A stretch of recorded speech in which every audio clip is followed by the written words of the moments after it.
میں نے بیٹے کی شادی ایک گونگی لڑکی سے کر دی۔ لڑکی کے گھر والے ہمیشہ کے لیے دبئی جا رہے تھے۔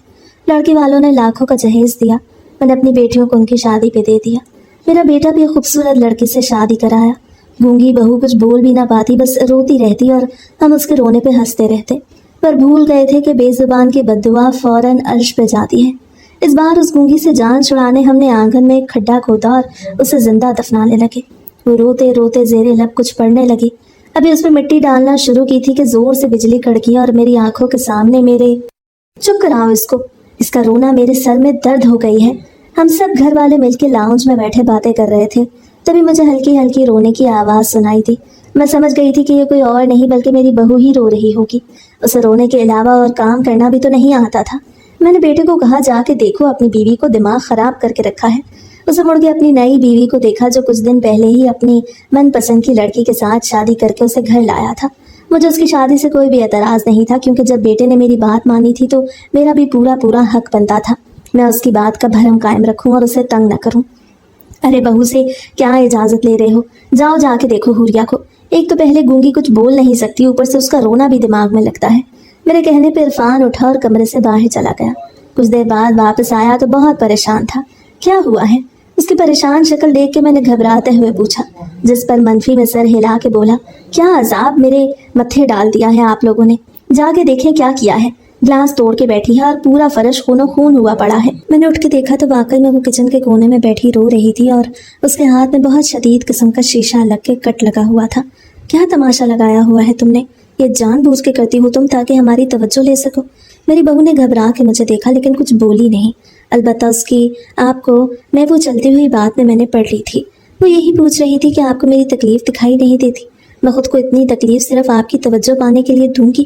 عرفان پٹی کرو اس کی، عجیب تماشا ہے۔ یہ بول کے میں اپنے کمرے میں آ گئی، لیکن سچ بتاؤں تو اندر ہی اندر مجھے اپنی بہو سے ڈر بھی بہت لگتا تھا کہ کہیں وہ کوئی ایسی ویسی بددعا مجھے نہ نکال دے جو مجھے اور میرے گھر والوں کو برباد کر دے۔ لیکن میں اپنی فطرت سے بھی مجبور تھی۔ اس کی بددعاؤں سے تو ڈر لگتا تھا، لیکن اس کے ساتھ برا رویہ رکھنے سے مجھے کوئی تکلیف نہیں ہوتی تھی، بلکہ وہ میں ڈنکے کی نوک پہ برا رویہ رکھتی تھی۔ میں منہ بنا کے واپس اپنے کمرے میں آ چکی تھی، جبکہ میرا بیٹا اور میری نئی بہو اسے وہاں پہ پٹی کر رہے تھے۔ پٹی کرنے کے بعد جویریہ نے حوریہ کے پاس میرے بیٹے کو ایک لمحے بھی نہیں رکنے دیا اور اپنے ساتھ لے کے کمرے میں چلی گئی۔ وہ جنوری کی سخت سرد راتیں تھیں۔ ہم لوگ کمروں میں سونے کے لیے جا چکے تھے۔ ابھی کچھ ہی دیر گزری تھی جب میرے دل کو کچھ ہونے لگا۔ یوں لگ رہا تھا جیسے کچھ غلط ہو رہا ہے۔ میں نے اٹھ کے پانی بھی پیا اور پھر لیٹ گئی، لیکن مجھے سکون نہیں مل رہا تھا۔ میں دوبارہ سے لیٹ تو گئی تھی، مگر دل میں عجیب و غریب گھبراہٹ ہونے لگی۔ میں نے آگے پیچھے کروٹ بھی لی، مگر میری جان کو سکون نہیں مل رہا تھا۔ سو میں واش روم میں گئی اور جا کے وضو کر کے باہر آ گئی، لیکن نماز پڑھنے کا بھی دل نہیں کر رہا تھا۔ ویسے بھی نماز میں کوئی پابندی کے ساتھ میں نہیں پڑھتی تھی، بس جب کبھی وظیفے کرنے ہوں یا میرے دل کی حالت بہت خراب ہو رہی ہو تو فارمیلٹی کے طور پہ میں نماز پڑھ لیا کرتی تھی۔ ابھی باہر آئی تو دل نہیں چاہا، سو خاموشی سے ٹھنڈ میں سویٹر پہن کے کمرے سے باہر نکل آئی۔ پورا گھر خاموش تھا، کہیں پہ کوئی بھی نہیں جاگ رہا تھا۔ میں صحن میں آئی تو دیکھا ایک کونے میں حوریہ بیٹھی تھی۔ مجھے ایک جھٹکا لگا، اتنی ٹھنڈ، یہ باہر بیٹھ کے کیا کر رہی ہے؟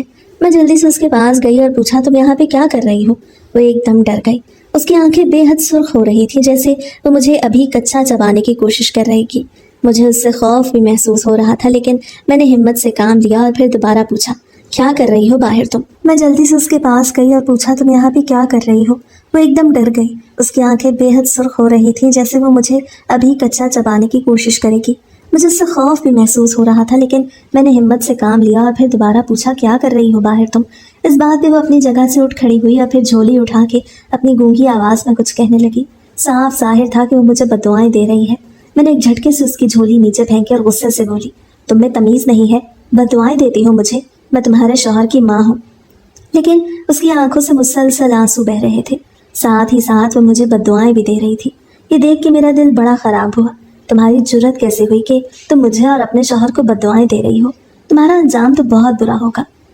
میں اونچی اونچی چلا رہی تھی، یہاں تک کہ مجھے یہ خیال بھی نہیں رہا۔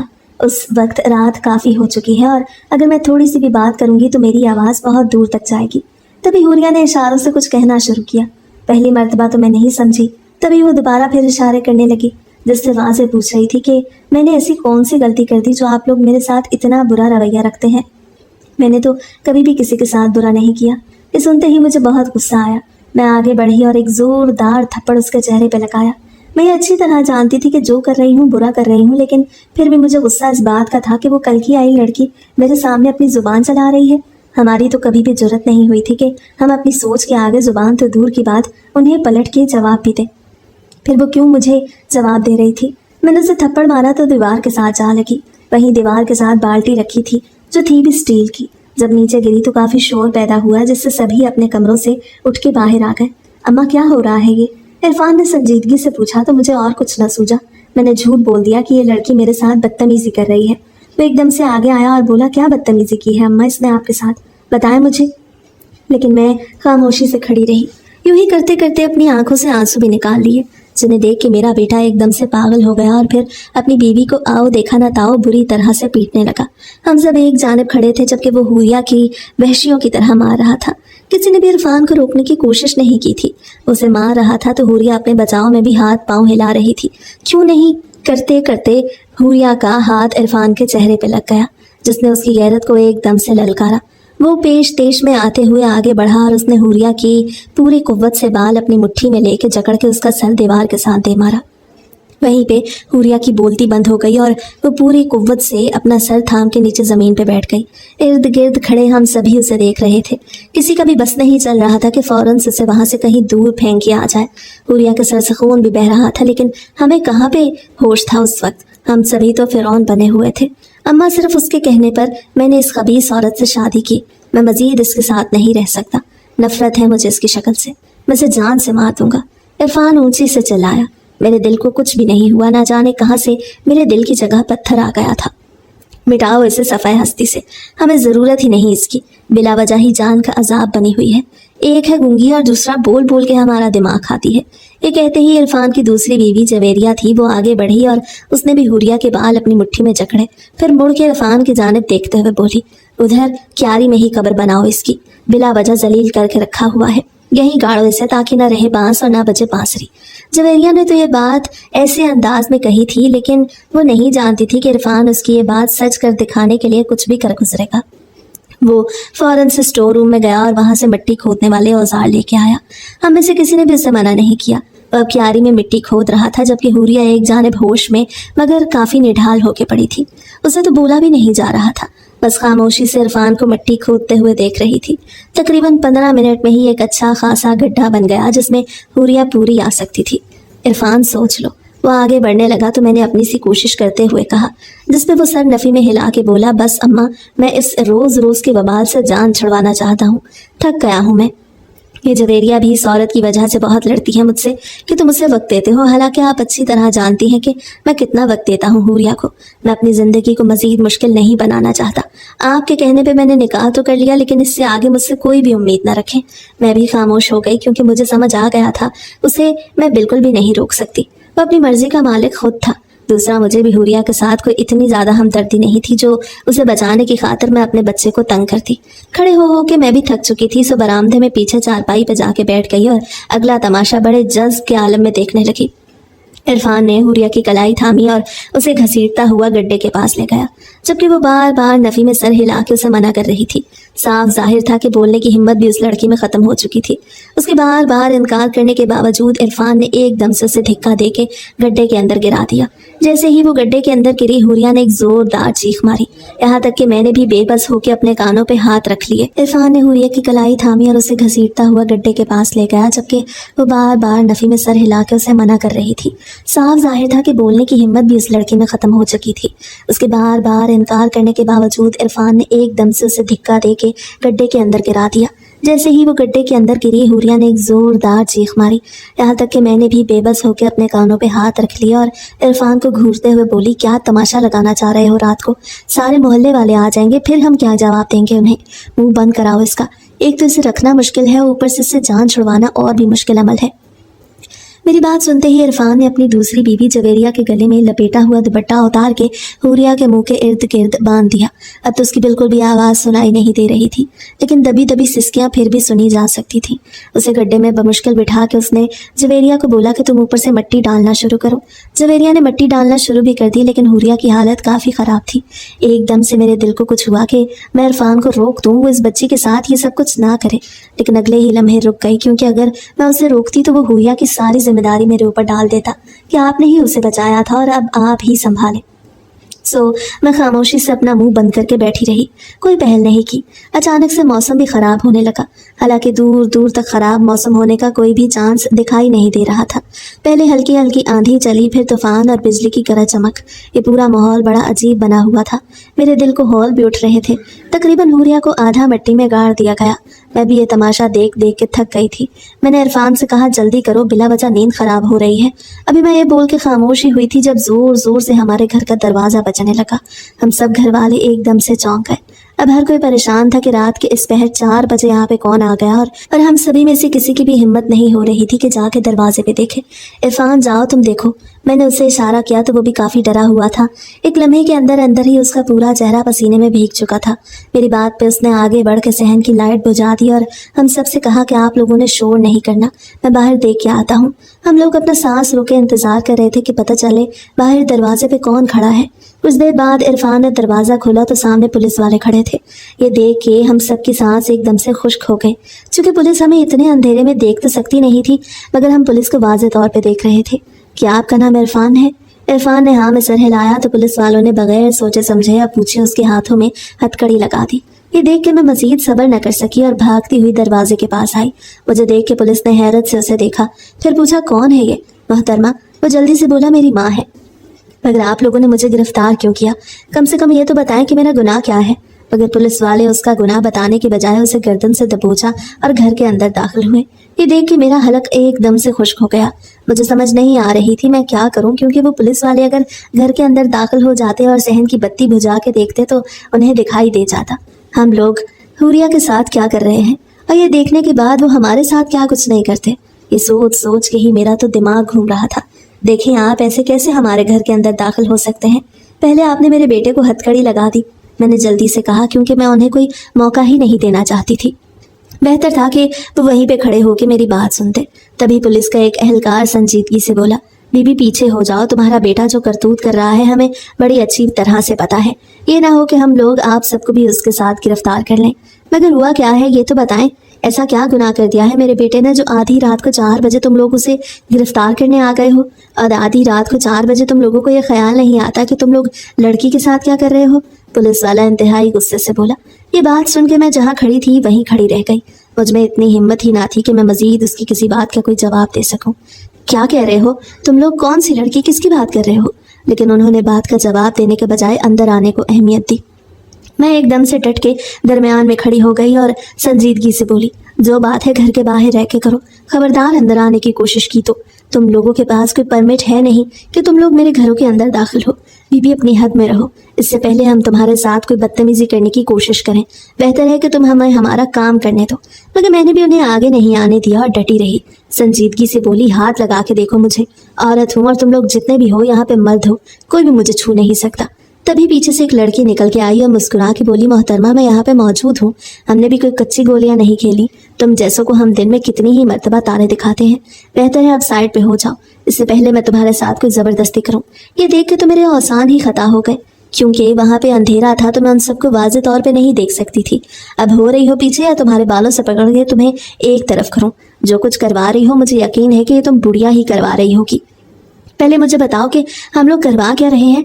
बिला वजह की यहाँ पे खप डालने की ज़रूरत नहीं, मैंने संजीदगी से कहा तो उस लड़की ने मुझे खींच के एक जानिब किया और मेरा मुंह दबोच के बोली, एक मासूम के साथ जो तुम लोग यहाँ पे जुल्म कर रहे हो, उसे दफना रहे हो और वो भी जिंदा, तुम्हें क्या लगता है कि तुम फिरौन बन जाओगी और किसी को कानो कान खबर नहीं होगी? ये बात सुनते ही मेरी आंखें एकदम से पूरी खुल गईं। मैं यकीन ही नहीं कर पा रही थी कि उन्हें ये सब कुछ कैसे पता चला। हालांकि हमारे घर में से ना कोई बाहर आया गया और ये वाकया भी अब का था। तभी एक पुलिस वाले ने आगे बढ़ के सहन की लाइट जला दी और वहाँ एक कोने में खड़ी जवेरिया, मेरी बेटी, मेरा दूसरा बेटा हन्नान, सभी एकदम से चौंक गए। फिर पुलिस वालों की निगाह हुरिया पे पड़ी जो उस गड्ढे में आधी धंसी हुई थी। उसकी हालत इतनी खराब थी कि शायद वो बेहोश हो चुकी थी, क्योंकि देखने से वो बिल्कुल निढाल लग रही थी। ना ही उसने हमें देखा था, ना ही कोई इशारा किया था। उसे देख के वो औरत जल्दी से आगे बढ़ी और खींचातानी करके हुरिया को वहां से निकाला। लेकिन इससे पहले ही बाकी पुलिस वालों ने पूरी जाए वकवा की तस्वीरें भी बना ली। मैं समझ गई थी कि हम लोग बुरी तरह से फंस चुके हैं, लेकिन समझ ये नहीं आ रहा था कि पुलिस वालों को वहां बैठे बैठे कैसे ख्वाब आ सकता है। किसी ने भी तो उन्हें नहीं बुलाया था, और अभी वो हमारे घर के अंदर आए भी नहीं थे, तो उन्हें पता था कि हम क्या कर रहे हैं। गड्ढा खोद के एक लड़की के साथ क्या जुल्म हो रहा है। हुरिया को बचाने के बाद उन्होंने करीबी क्लिनिक से डॉक्टर को बुलवा के उसे ना सिर्फ चेक करवाया, बल्कि एम्बुलेंस बुला के उसे अपने साथ हॉस्पिटल में ले गए थे, क्योंकि वो उसकी पूरी जांच पड़ताल करना चाहते थे। आया क्या, हमने उस पर तशद्दुद तो नहीं किया। हम सब ये कोने में डरे सहमे बैठे थे। रात के 4 से 5 का वक्त हो चुका था। सभी मोहल्ले वाले भी उठ के इस वाक़े के मुतालिक जानने के लिए हमारे घर में आ गए थे, जबकि मुझे इंतहाई शर्मिंदगी हो रही थी। मुझ में उस वक्त इतनी भी हिम्मत नहीं थी कि अपने घर में से उन सबको बाहर निकाल दूं जो वहां खड़े तमाशा देख रहे थे। अगर कोई और वक्त होता, ये लोग यूं इतनी ड्राइव सा अगर मेरे घर खड़े होते, तो मैं इन्हें मार मार के अपने घर से निकाल देती। मैंने इरफान के करीब होकर उससे बात करना चाही तो थानेदारनी ने रख के मेरे मुंह पे एक जोरदार तमाचा लगाया। चंद लम्हे के लिए तो मुझे अपने कानों में सीटियां बजती हुई महसूस हुई। इतनी जलालत और बेइज्जती के मुतालिक मैंने कभी भी नहीं सोचा था। जवेरिया भी हथकड़ियों में घिरी खड़ी थी। मेरी बाकी दोनों औलादों की भी यही हालत थी। बारिश, हरम से मैं तो अपना सर ही नहीं उठा पा रही थी। हुरिया को अस्पताल भेजने के बाद वहीं खड़े खड़े उन्होंने हमारी भी तस्वीरें उतारी। फिर एक डाला बुलवा के हम सबको वहां से लेके थाने आ गए। हमारे पीछे भी कोई नहीं था जो हमारे लिए वकील का इंतजाम करता या हमारी जमानत के लिए भाग दौड़ करता। मोहल्ले वालों से हम क्या ही उम्मीद रखते, बल्कि उन्होंने हमारे खिलाफ हमारे ही घर में खड़े होकर गवाहियां दी थी कि ये अपनी इस बहू के साथ यही कुछ करते हैं। उन्होंने तो उस बेचारे को जानवरों से भी बुरी हालत में रखा हुआ है, यहाँ तक कि उसके वालिदैन से भी बात नहीं करने देते। जैसे जैसे वो ये बातें कर रहे थे, मैं उनकी बातों पर हैरान हो रही थी, ये सोचकर कि ये लोग तो अपने घर में थे, उन्हें हमारे घर के मामलात का कैसे पता। मगर वही बात थी कि हालात इतने मवाक़िफ़ नहीं थे कि मैं एक एक इंसान से जाके पूछती, हाँ भाई तुम्हें ये सब कैसे पता चला। असल खुद बुत तो मेरे दिल में यही थी कि पुलिस वालों को इस पूरे वाक़े का इल्म कैसे हुआ। थाने ले जाके उन्होंने हमें सलाखों के पीछे बंद कर दिया।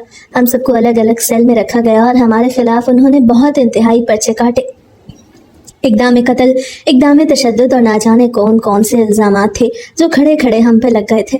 मैं तो कभी तसव्वुर भी नहीं कर सकती थी कि हमारी फ़िरौनियत का इतनी बुरी तरह से बेड़ा गर्क होगा। सुनने में यही आ रहा था कि हुरिया जिंदा नहीं रही। मुझे इस बात का यकीन भी हो गया, क्योंकि जितनी बुरी तरह से इरफान ने उसका सर दीवार में मारा था, मुमकिन ही नहीं था कि वो बच पाती। ये सुनकर मैंने शुक्र का कलमा पढ़ा कि चलो एक बात तो अच्छी हुई हमारे साथ, जो हुआ वो हुआ, लेकिन वो डायन जिंदा नहीं रही। इस बात का मुझे बड़ा मजा आया। अंदर तो हम बहुत खुश थे, लेकिन बाहर हमारे खिलाफ सख्त कार्रवाई की जा रही थी। हमने एक फ़ोन कॉल का बोला, लेकिन उन्होंने वो भी करवाने से मना कर दिया। कोई वकील भी हमारे केस को लेने के लिए तैयार नहीं था। हमारे मोहल्ले में ही इरफान का एक जिगरी यार रहता था, तो जब पुलिस हमें पकड़ने आई, इरफान ने उसे कह दिया कि तुम वकील को लेके आ जाना। वो हमें मिलने आया तो आज उसने बताया कि कोई भी वकील तैयार नहीं है, क्योंकि वकीलों के मुताबिक पुलिस वालों ने तुम लोगों को खुद लड़की को गड्ढे में दफनाते हुए देखा है। अगर तो पुलिस वाले ये सब ना देखते तो केस को हैंडल करना बड़ा आसान होता, मगर अब वो मौके के गवाह खुद हैं तो यह मुश्किल है। ये बात सुनकर मुझे बड़ा दुख हुआ। मुझे जो कोई वजीफे और दुआएं आती थी मैंने पढ़ना शुरू कर दी। हालांकि ये बात मैं अच्छी तरह जानती थी कि अब हमारा बचना यहाँ से बिल्कुल भी मुमकिन नहीं। तकरीबन 1 हफ्ता हम लोग वहीं पर रहे। पुलिस वालों ने अदालत से हमारा रिमांड लेने की कोशिश जारी करती थी, लेकिन कुछ छुट्टियां आ रही थी जिनकी वजह से ये काम ताखीर का शिकार हो रहा था। फिर 1 हफ्ते बाद तकरीबन पुलिस वालों ने हमें छोड़ दिया। हमें छोड़ने की वजह पूछी तो उन्होंने सख्ती से कहा, जाओ बीबी, हमारे साथ बिना वजह मुंह मारी मत करो। तुम लोगों को हमने छोड़ दिया है, इतनी गनीमत जानो और जाओ यहाँ से। जबकि हमारे लिए ये बात हजम करने वाली नहीं थी कि पहले वो हमें खुद ही पकड़ के लाए बगैर किसी के बताए, और अब खुद ही हमें छोड़ रहे हैं। मगर क्यों? कि हमारी जिंदगी कोई ख्वाब की तरह है या मजाक है? जब दिल किया अंदर कर लिया, जब दिल किया हमें बाहर निकाल दिया। पुलिस वाले तो हमारी कोई भी बात नहीं सुन रहे थे। वहाँ पे एक कांस्टेबल के साथ इरफान की काफ़ी बन गई थी, तो घर आने के बाद पहले तो इरफान ने उस कांस्टेबल से जाके पूछा कि भाई जो कुछ हुआ है क्या तुम हमें बता सकते हो, मगर उसने भी बताने से इनकार कर दिया। ये बात सुन के हम बड़े परेशान हुए। फिर इरफान ने तकरीबन उस आदमी को 2-3 लाख रुपए दिए, सिर्फ ये जानने के लिए कि पुलिस वालों तक या मुखबरी करने वाला कौन था। पहले तो वो कांस्टेबल खामोश रहा, लेकिन फिर उसने वो पैसे रख लिया और बोला कोई भी नहीं था। पुलिस वालों को खुद ही पता चला है, और आप लोगों को जो उन्होंने छोड़ा है वो भी उसे खातून के कहने पे छोड़ा है जिसके साथ आप लोग ज्यादती कर रहे थे, तशद्दुद कर रहे थे। इस पर यह बात सुन के हम जहाँ थे वहीं पे खड़े रह गए। हमें यकीन ही नहीं आ रहा था कि हुरिया जिंदा है, क्योंकि थाने में तो हमने यही बात सुनी हुई थी कि वो मर चुकी है, और मैं तो इस बात पे खुश भी बड़ा हुई थी। फिर अब अचानक से वो जिंदा होके कैसे आ गई? मेरी बात पे कांस्टेबल संजीदगी से बोला, जिंदा ही थी, वो मरी कब थी? तुम लोगों को झूठी खबर दी गई थी थाने की तरफ से, ताकि बाहर निकल के तुम उस लड़की को परेशान न करो, और अब तुम्हें छोड़ भी दिया गया है सिर्फ और सिर्फ उसी के कहने पे। लेकिन पहले उस लड़की को इस मुल्क से निकाला गया, वरना हमारे बड़े अफसरान तो तुम लोगों को छोड़ना ही नहीं चाहते थे। सभी कहते थे कि तुम लोगों को इतनी सख्त सजा देनी चाहिए कि कोई भी आइंदा यह हरकत ना करे। मैं वहीं चारपाई पे तकरीबन डहने के अंदाज में बैठ गई। पता नहीं क्या हो रहा था ये सब कुछ। मुझे तो हुरिया के बड़े दिल पे हैरत हो रही थी। क्या क्या जुल्म नहीं किया था हमने उस बच्ची के साथ। वो गूंगी थी, लेकिन फिर भी हमने उसकी बेबसी का बस हमेशा मजाक उड़ाया। घर के बड़े से लेके बच्चे तक कौन था जिसने उसे गूंगे होने में फिक्रे नहीं कसे थे, मजाक नहीं बनाया था। फिर उसके बाद ये रिश्ता जाके मैंने भी बड़ी मिन्नत समाजत के साथ लिया था। वो लोग हमारे मोहल्ले में ही रहते थे और बहुत अमीर थे, लेकिन ये था कि उनकी सिर्फ और सिर्फ एक बेटी थी, और वो थी हुरिया, और वो भी गूंगी। बहुत रिश्ते आए हुरिया के लिए, लेकिन उसके गूंगा होने की वजह से कोई भी ये शादी करने के लिए तैयार नहीं था। मोहल्ले वालों को तो हर बात का पता होता है, हमें भी हर बात का पता था। तभी एक दिन इरफान मेरे पास आया और बोला, अम्मा एक काम करो, हुरिया के लिए मेरा रिश्ता ले जाओ। ये बात सुन के मैंने उसके सर पे एक चपत लगाई और कहा, खामोशी से बैठे रहो। उस गूंगी को हम क्यों अपने घर लाए? एवी ला के बिला वजह का अजाब ही मुसल्लत करना है। मेरी बात पे इरफान मुस्कुरा के बोला, अम्मा कोई अजाब नहीं होता, अपने घर के हालात नहीं देखे हैं, आगे बहनों की शादियां भी करनी है, क्या करोगी तुम? अब्बा तो वो है वो जो हमारा दूसरी शादी करके उस औरत के पास चला गया, उसे हमारी कोई खैर खबर ही नहीं, और काम के हाल भी तुम अच्छी तरह से जानती हो। इतनी महंगाई में 18,000 रुपए महीने का कमा रहा हूँ, इससे तो एक महीने का राशन भी पूरा नहीं होता हमारा। इरफान की बातें बिल्कुल ठीक थी, और मुझे उसकी बातें सुन के वाकई में हकीकत का इदराक हो रहा था। तो मैंने संजीदगी से कहा कि हुरिया के साथ शादी करने में क्या भलाई है, पहले ये भी समझाओ ना मुझे, ताकि अच्छी तरह समझ के मैं रिश्ता लेके जाऊं।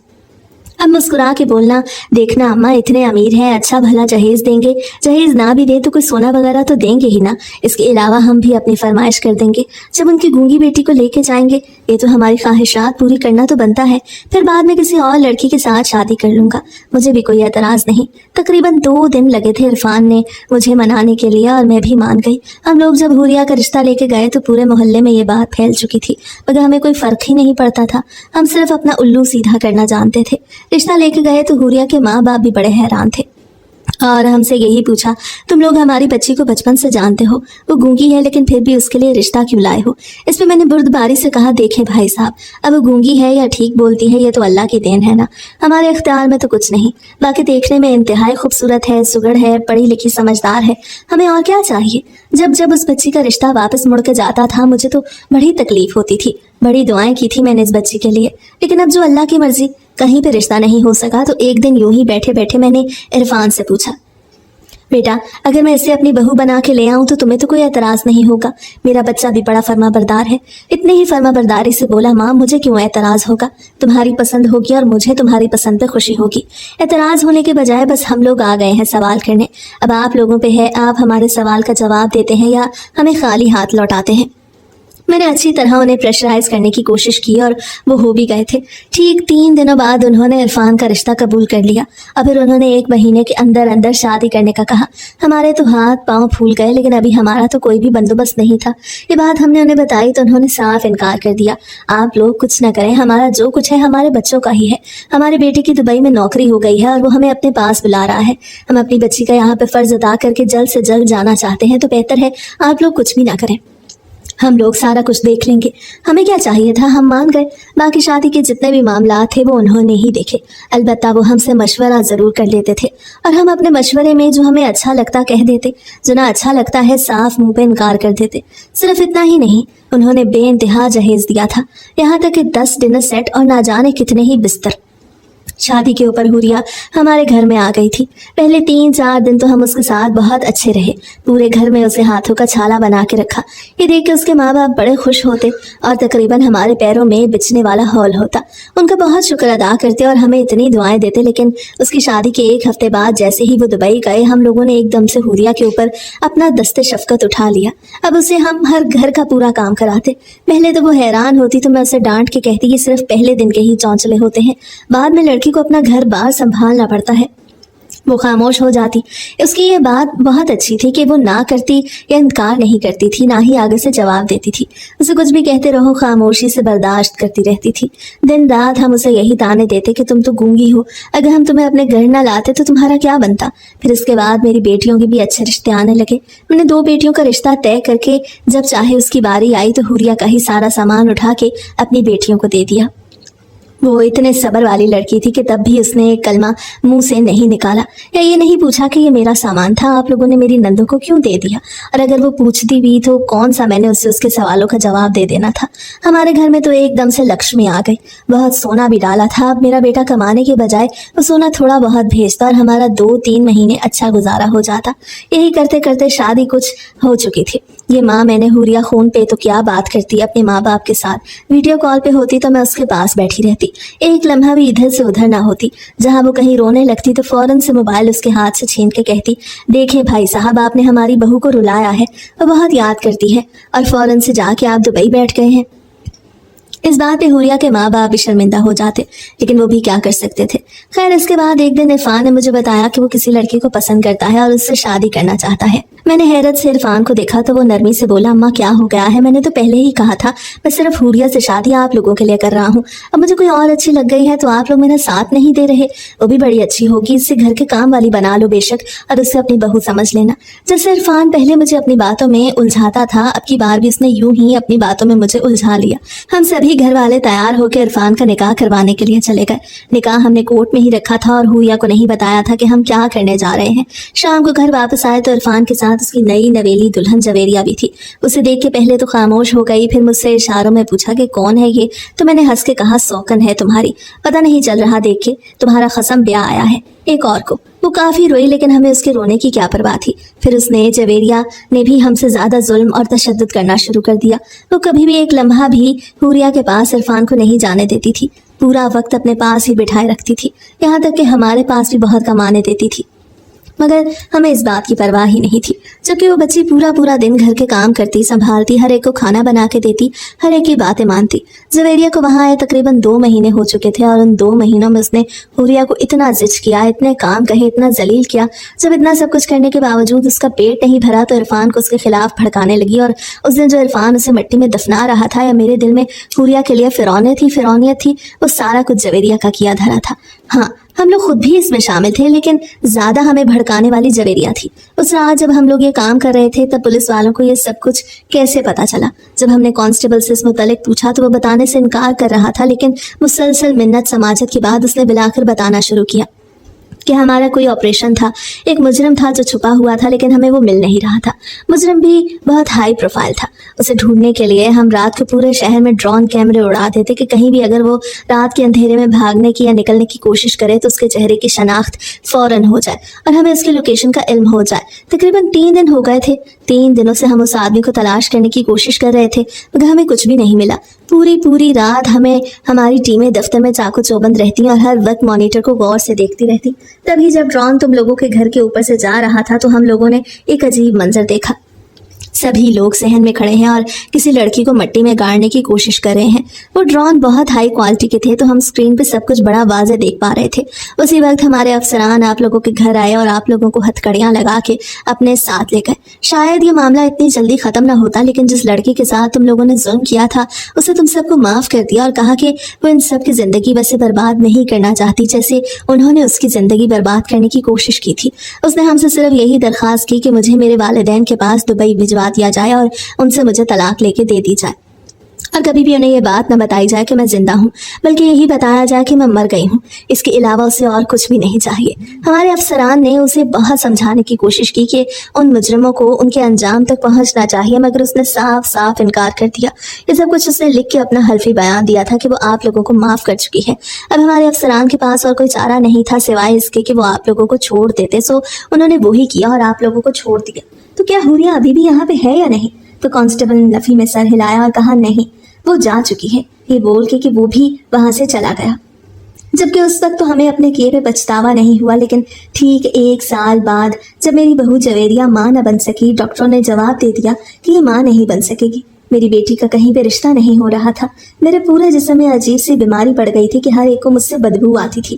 میرا بیٹا عرفان، اس کا اتنا شدید ایکسیڈنٹ ہوا کہ دونوں ٹانگیں ہی ناکارہ ہو گئیں۔ تب جا کے ہمیں اپنے برے کاموں کا احساس ہوا جن کا انجام اب ہم لوگ بھگت رہے تھے۔ حوریہ نے تو ہمیشہ ہمیں معاف کر دیا تھا، لیکن جس طرح ہم نے کام کیے تھے اور ہم نے اس پہ ظلم کیے تھے، اس نے ہمیں معاف نہیں کیا تھا۔